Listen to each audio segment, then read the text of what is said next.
اس پر لکھا بھی میرے بیٹے مولوی جلیل احمد اخون گور دائی میں نیاز محمد اخونم لکھوایا تھا.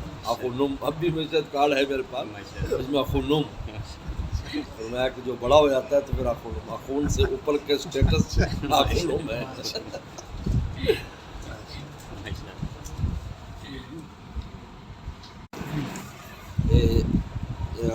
جب آپ کو کوئی چیز پیش کی جائے میزبان کی اجازت پر آگے نہیں دے سکتے. ایک مسئلہ ہم مروتاً کہہ دیتے ہیں لیکن یہ شرعاً درست نہیں ہے، اس لیے کہ میزبان آپ کو پلانا چاہتے، ان کو نہیں پلانا چاہتے، ہو سکتا پی چکے ہو.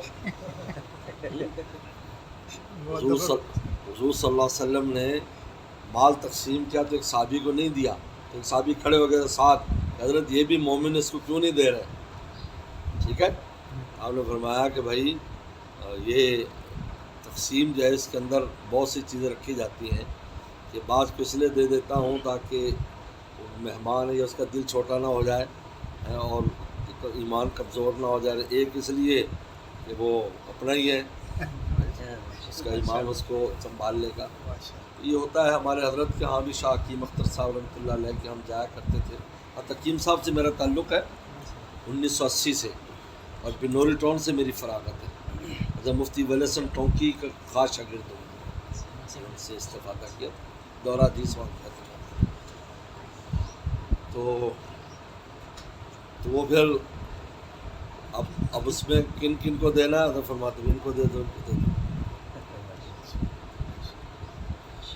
اس طرح انتظام ہوتا ہے. لیکن ہم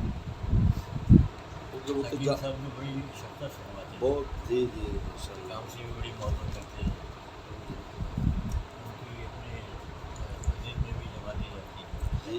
بالکل.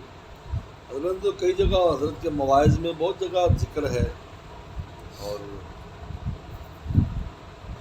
بلکہ رات ہی میں کل ان کو بتا رہا تھا کہ ایک آدمی کوئی ریونڈ ہو کے آیا، اس کو مناسبت نہیں تھی، ویسے چلا گیا ہوگا اجتماع پر، تو حضرت کے پاس آیا اور آ کر نا وہ بدخویاں شروع کر دی، اور جی تو یوں تھا، جی انتظام نہیں تھا، تو فلانا تھا فلانا. جیسے ہوتا ہے محبت نہ ہو تو پھر انسان کو ہزار عیب نہ دلاتے. تو حضرت نے اس کو فرمایا کہ بھائی گلشن میں بلبل آتا ہے تو پھول تلاش کرتا ہے کہ پھول کا ہے، اس کو اور کسی شے سے کوئی غرض نہیں ہوتی. اور سور آتا ہے، سور تو وہ گندگی تلاش کرے گا کہ کوئی پکانا مکانا کوئی چیز کے بیٹ پڑی ہو تو اس کو تلاش کرنا. تو فرمایا بھی تم نے بلبل بن کے جانا تھا نا.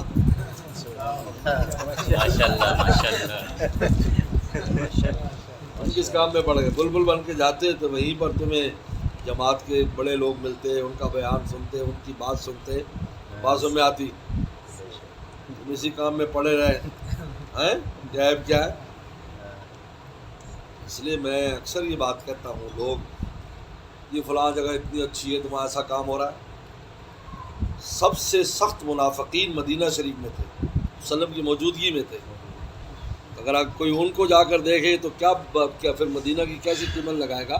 مدینہ سے قیمت رسول اللہ کی وجہ سے، اس پھول کی وجہ سے. باقی ایسے کانٹے وانٹے تو ہر جگہ ہوتے ہیں.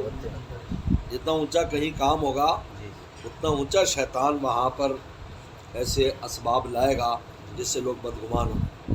ہم نے تو پھول پہ نظر رکھنی، یہ پھول کون ہے، ہمیں دیکھنا کہ کمی کیا ہے. اگر کمی کوتاہی دیکھا جائے تو پھر مدینہ شریف کے بارے میں ہم کیا کہیں گے؟ بتاؤ. مکہ شریف کے بارے میں کیا کہیں گے جب بت خانہ کعبہ کے اندر نصب کیے ہوئے تھے؟ اس سے کیا مطلب خانہ کعبہ کی قیمت کم ہو گئی؟ نہیں، اس کے انوارات وہی ہیں، لیکن کانٹے تو ہیں. جتنا پھول اعلیٰ ہوتا ہے اس کے ساتھ کانٹے ہوتے ہیں. اس لیے جو آدمی پھول سے استفادہ کرنا چاہتا ہے اس کو کانٹوں کی تکلیف بھی گوارا کرنی پڑے گی.